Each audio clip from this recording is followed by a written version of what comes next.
Hello दोस्तों, सबसे पहले मैं आपसे रिक्वेस्ट करना चाहती हूँ कि वीडियो देखने के बाद सब्सक्राइब ज़रूर कर लीजिएगा। मैं इन वीडियोस को बनाने में बहुत मेहनत करती हूँ और इसी से मैं अपना खर्चा चलाती हूँ। जो भी सब्सक्राइब करेगा, मैं दुआ करती हूँ कि उसकी ज़िंदगी बहुत अच्छी, अमीर और खुशहाल हो। प्लीज़ प्लीज़ सब्सक्राइब कर लीजिएगा। दोस्तों, आज मैं आपको एक ऐसी कहानी सुनाने जा रही हूँ जो दिल को छू लेगी। यह कहानी है छोटे से गांव रामपुर की, जहां एक साधारण सा परिवार रहता था। परिवार के मुखिया थे हरिप्रसाद, उनकी पत्नी लक्ष्मी और उनकी इकलौती बेटी राधा। राधा सिर्फ 14 साल की थी जब उसके जीवन में एक बड़ा तूफान आया। रामपुर का वह छोटा सा गांव पहाड़ों की तलहटी में बसा था। हरिप्रसाद वहाँ की एक छोटी सी किराने की दुकान चलाते थे। लक्ष्मी घर संभालती थीं और राधा स्कूल जाती थी। परिवार की खुशियाँ कम थीं, लेकिन साथ साथ बहुत थीं। राधा पढ़ाई में तेज़ थी, हमेशा मुस्कुराती रहती और पड़ोस के बच्चों को भी पढ़ाती थी। सब उसे प्यार करते थे, लेकिन किस्मत को कुछ और ही मंजूर था। एक दिन अचानक हरिप्रसाद को तेज़ बुखार आया। गांव के डॉक्टर ने जांच की तो पता चला कि उन्हें टीबी हो गई है। इलाज शुरू हुआ, लेकिन खर्चा बढ़ता गया। लक्ष्मी दिन रात रोती रहती। राधा स्कूल छोड़कर घर के काम करने लगी। छोटी सी उम्र में वह दुकान पर भी बैठने लगी ताकि पिता का बोझ कुछ कम हो। लेकिन बीमारी ने हरिप्रसाद को कमज़ोर कर दिया। आखिरकार एक रात वे इस दुनिया को अलविदा कह गए। पूरे गांव में मातम छा गया। लक्ष्मी बेसहारा हो गई और राधा सिर्फ 15 साल की होकर अनाथ जैसी हो गई। अब परिवार सिर्फ 2 सदस्यों का रह गया था, लक्ष्मी और राधा। लक्ष्मी का स्वास्थ्य भी ठीक नहीं था। गांव वाले मदद करते, लेकिन कितने दिन। राधा ने फैसला किया कि अब वह परिवार की जिम्मेदारी उठाएगी। वह स्कूल नहीं जा पाती थी, लेकिन घर पर किताबें पढ़कर पास होने की कोशिश करती। पड़ोस में रहने वाले काका रामलाल की मदद से वह एक छोटी सी सिलाई मशीन लेकर घर पर कपड़े सीने का काम शुरू कर दिया। दिन भर सिलाई करती, शाम को दुकान संभालती और रात को माँ को दवा देती। इसी बीच गांव में एक नया परिवार आकर बस गया। उनका नाम था श्यामलाल। वे शहर से आए थे और गांव में एक छोटी सी ज़मीन खरीदकर खेती शुरू करने वाले थे। श्यामलाल की पत्नी सुशीला और उनका इकलौता बेटा अर्जुन। अर्जुन 19 साल का था। पढ़ाई पूरी करके पिता की मदद करने आया था। अर्जुन शांत स्वभाव का लड़का था, हमेशा किताबें पढ़ता और गांव के बच्चों को फुटबॉल सिखाता। राधा को दूर से देखती थी, लेकिन कभी बात नहीं की थी। एक दिन लक्ष्मी बहुत बीमार हो गई। राधा घबरा गई। गांव का डॉक्टर बोला कि उन्हें अस्पताल ले जाना होगा, लेकिन पैसे कहाँ से लाएं? राधा रोते हुए पड़ोस में गई तो रामलाल काका ने कहा कि श्यामलाल परिवार मदद कर सकता है। राधा हिचकिचाते हुए श्यामलाल के घर गई। सुशीला ने राधा को अंदर बिठाया और सारी बात सुनकर कहा, बेटी चिंता मत कर, हम मदद करेंगे। अगले दिन श्यामलाल और अर्जुन लक्ष्मी को अस्पताल ले गए। इलाज चला और लक्ष्मी धीरे धीरे ठीक होने लगी, लेकिन खर्चा बहुत था। श्यामलाल ने कहा कि वे पैसे बाद में लेंगे। राधा ने शुक्रिया कहा और रोज़ अस्पताल जाती। अर्जुन भी अक्सर साथ आता। दोनों की बातें होने लगीं। अर्जुन राधा की मेहनत और हिम्मत देखकर प्रभावित होता था। वह कहता, राधा तुम इतनी छोटी उम्र में इतना कुछ संभाल रही हो, ये बहुत बड़ी बात है। लक्ष्मी अस्पताल से घर आईं तो सुशीला रोज़ आकर उनका ख्याल रखने लगी। धीरे धीरे दोनों परिवारों के बीच रिश्ता बनने लगा। राधा अब 18 साल की हो चुकी थी। वह सिलाई का काम बढ़ा चुकी थी और गांव की कई महिलाओं को भी सिखाने लगी थी। अर्जुन अक्सर उसके काम में मदद करता, कभी मशीन ठीक करता, कभी कपड़े लाने जाता, लेकिन जीवन कभी सीधा नहीं चलता। गांव में एक अमीर जमींदार था। उसका नाम था ठाकुर रघुवीर सिंह। उसके पास बहुत ज़मीन थी और वह गांव में अपना दबदबा रखता था। ठाकुर का बेटा विक्रम भी उसी गांव में रहता था। विक्रम का स्वभाव घमंडी था। वह राधा को देखकर कहता कि इतनी सुंदर और मेहनती लड़की को ऐसे गरीब घर में क्या रखना। उसने राधा के लिए रिश्ता भेज दिया। लक्ष्मी डर गई, क्योंकि ठाकुर परिवार से इनकार करना आसान नहीं था। राधा ने साफ मना कर दिया। उसने कहा, माँ मैं किसी के दबाव में नहीं आऊँगी, मैं अपना जीवन खुद बनाऊँगी। लेकिन ठाकुर ने दबाव बढ़ा दिया। उन्होंने राधा की सिलाई की दुकान बंद कराने की धमकी दी और गांव वालों से कह दिया कि जो राधा की मदद करेगा उसका बुरा होगा। गांव वाले डर गए राधा का काम कम हो गया।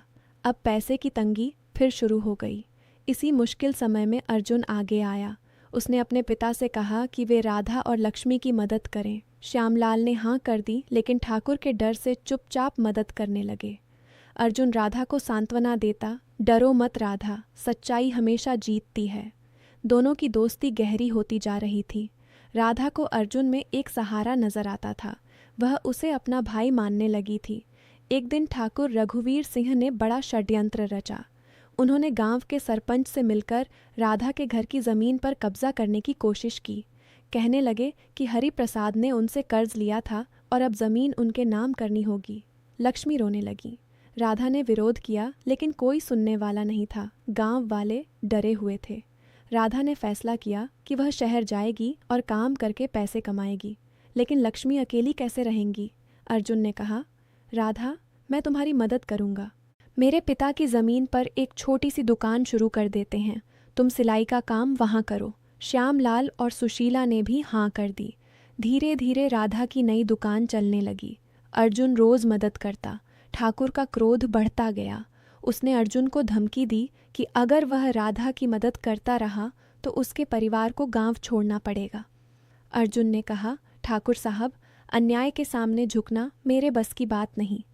एक शाम जब राधा दुकान बंद करके घर लौट रही थी तो ठाकुर के कुछ गुंडों ने उसे घेर लिया। वे कहने लगे कि ठाकुर के बेटे से शादी कर लो, वरना परिणाम बुरा होगा। राधा डर गई, लेकिन चीखकर मदद मांगी। अर्जुन पास ही था। वह दौड़कर आया और उन गुंडों से भिड़ गया। हाथापाई हुई। अर्जुन घायल हो गया, लेकिन गांव वालों ने देख लिया। अब सबको ठाकुर के अत्याचार का एहसास हो गया। गांव वालों ने मिलकर ठाकुर के खिलाफ आवाज़ उठाई। सरपंच भी अब डर गया। पुलिस आई और ठाकुर के गुंडों को पकड़ा गया। ठाकुर को भी कानूनी नोटिस मिला। उसकी सारी धौंस खत्म हो गई। राधा और अर्जुन की हिम्मत ने पूरे गांव को नया जोश दिया। लक्ष्मी अब ठीक हो चुकी थी। उन्होंने सुशीला से कहा कि राधा और अर्जुन का रिश्ता बहुत अच्छा लगता है। सुशीला भी मुस्कुराई, लेकिन अर्जुन और राधा दोनों अभी इस बारे में कुछ नहीं सोच रहे थे। वे सिर्फ दोस्त थे। राधा कहती, अर्जुन भैया, तुमने मेरे लिए इतना किया, मैं कभी नहीं भूलूंगी। अर्जुन जवाब देता, राधा, दोस्ती में कोई हिसाब नहीं होता। समय बीतता गया। राधा अब 20 साल की हो चुकी थी। उसकी सिलाई की दुकान अच्छी चल रही थी। वह गांव की कई लड़कियों को फ्री में सिलाई सिखाती थी ताकि वे भी आत्मनिर्भर बन सकें। अर्जुन ने खेती को नया रूप दिया। उसने आधुनिक तरीके अपनाए और गांव की फसलें बेहतर होने लगीं। लेकिन फिर एक नया संकट आया। लक्ष्मी की तबीयत अचानक बिगड़ गई। डॉक्टरों ने कहा कि उन्हें बड़े अस्पताल में भर्ती करना होगा। खर्चा बहुत ज़्यादा था। राधा के सारे पैसे खत्म हो गए। अब क्या करना? अर्जुन ने अपने पिता से बात की। श्यामलाल ने कहा कि वे अपनी ज़मीन का कुछ हिस्सा बेच देंगे, लेकिन लक्ष्मी की जान बचानी होगी।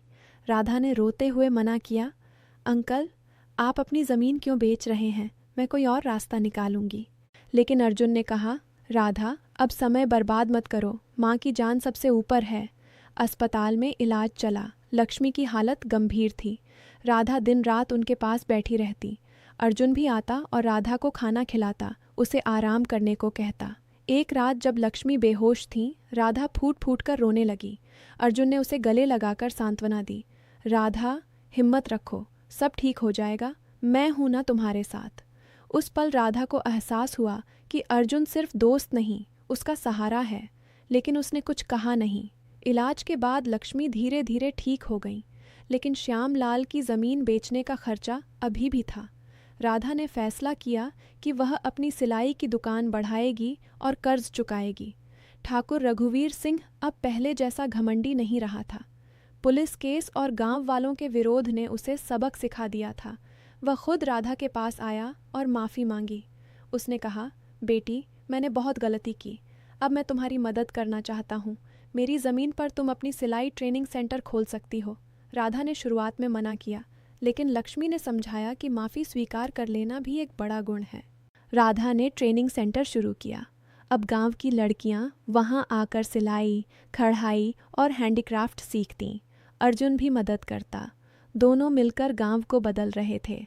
एक दिन लक्ष्मी ने सुशीला से बात की, बहन, अब हमारे बच्चों का रिश्ता तय कर लें, दोनों एक दूसरे के लिए बने हैं। सुशीला ने हाँ कर दी। जब अर्जुन और राधा को पता चला तो दोनों शर्म से गुलाबी हो गए।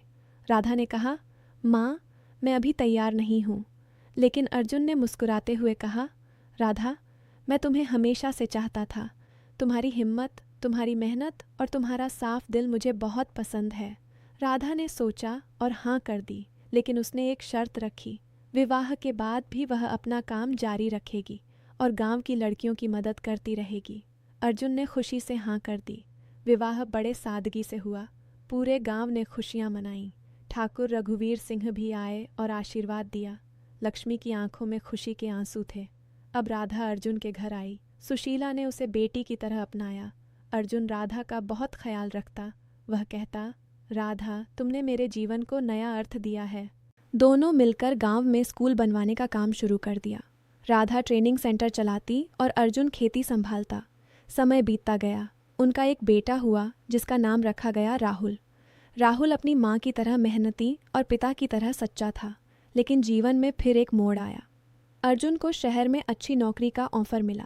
वह राधा से बोला, हम शहर चलें तो अच्छा रहेगा, राहुल को अच्छी पढ़ाई मिलेगी। राधा ने सोचा और कहा, अर्जुन, गांव हमारा है, यहाँ की लड़कियाँ हम पर निर्भर हैं। अगर हम चले गए तो उनका भविष्य क्या होगा? हम यहाँ रहकर ही गांव को आगे बढ़ा सकते हैं। अर्जुन ने राधा की बात मान ली। उन्होंने गांव में ही रहकर काम जारी रखा। धीरे धीरे उनका ट्रेनिंग सेंटर बड़ा हो गया। कई लड़कियां आत्मनिर्भर बनकर शहर भी जाने लगीं, लेकिन गांव को कभी नहीं भूली। एक दिन जब राहुल 10 साल का हुआ तो उसने अपनी माँ से पूछा, माँ, आपने इतनी मुश्किलें कैसे झेली? राधा ने मुस्कुराते हुए कहा, बेटा, जीवन में मुश्किलें आती हैं, लेकिन हिम्मत और सच्चे साथियों के साथ हर मुश्किल पार की जा सकती है। मैंने कभी हार नहीं मानी और तुम्हारे पिता ने कभी मेरा साथ नहीं छोड़ा। अर्जुन ने राहुल को गोद में लेकर कहा, बेटा, सच्चाई, मेहनत और दूसरों की मदद करना ही सबसे बड़ा धन है। हमने ठाकुर जैसे लोगों के अत्याचार देखे, लेकिन हमने कभी गलत रास्ता नहीं चुना। इसी से हम आज खुश हैं। राधा अब पूरी तरह संतुष्ट थी। उसका परिवार खुशहाल था। लक्ष्मी भी उनके साथ रहती थी और रोज़ आशीर्वाद देती थी। गांव में अब कोई लड़की बेसहारा नहीं रहती थी। सब पढ़ती, काम सीखती और आगे बढ़ती। दोस्तों, यह कहानी सिर्फ राधा और अर्जुन की नहीं है। यह उन सभी लड़कियों की कहानी है जो मुश्किलों का सामना करके भी हिम्मत नहीं हारती। यह उन परिवारों की कहानी है जो एक दूसरे का साथ देकर तूफानों को पार करते हैं। सबसे बड़ी सीख यह है कि जीवन में चाहे कितनी भी मुश्किलें आएं, सच्चाई और मेहनत कभी नहीं हारती। दूसरे की मदद करना, माफ़ी मांगना और माफ़ी देना, हिम्मत रखना और कभी हार न मानना, यही जीवन का असली मंत्र है। जब राधा ने ठाकुर की माफ़ी स्वीकार की तो उसने न सिर्फ अपना दिल बड़ा किया, बल्कि गांव को भी एक नया रास्ता दिखाया। जब अर्जुन ने राधा का साथ नहीं छोड़ा तो उसने साबित किया कि सच्ची दोस्ती और प्यार कभी स्वार्थ नहीं देखता। आज भी रामपुर गांव में लोग राधा की कहानी सुनाते हैं। बच्चे उसे सुनकर सीखते हैं कि छोटी उम्र में भी बड़ी जिम्मेदारियां निभाई जा सकती हैं। लड़कियां उसे देखकर आत्मनिर्भर बनने का सपना देखती हैं। राधा की जिंदगी ने साबित किया कि कोई भी लड़की कमज़ोर नहीं होती, बस उसे सही मौका और सही साथ चाहिए होता है, और जब वह साथ मिल जाए तो वह पहाड़ों को भी हिला सकती है। दोस्तों, इस कहानी से हमें सीखना चाहिए कि जीवन में कभी हार मत मानो। मुश्किलें आएंगी, लेकिन साथ में अच्छे लोग भी आएंगे जो तुम्हारा साथ देंगे। सच्चाई का साथ दो, मेहनत करो और दूसरों की मदद करो। देखना, एक दिन तुम्हारी ज़िंदगी भी खुशियों से भर जाएगी। राधा आज भी अपनी ट्रेनिंग सेंटर में लड़कियों को सिखाती है, बेटियों, सपने देखो, मेहनत करो और कभी किसी के दबाव में मत आओ। तुम्हारे पास ताकत है, बस उसे पहचानो।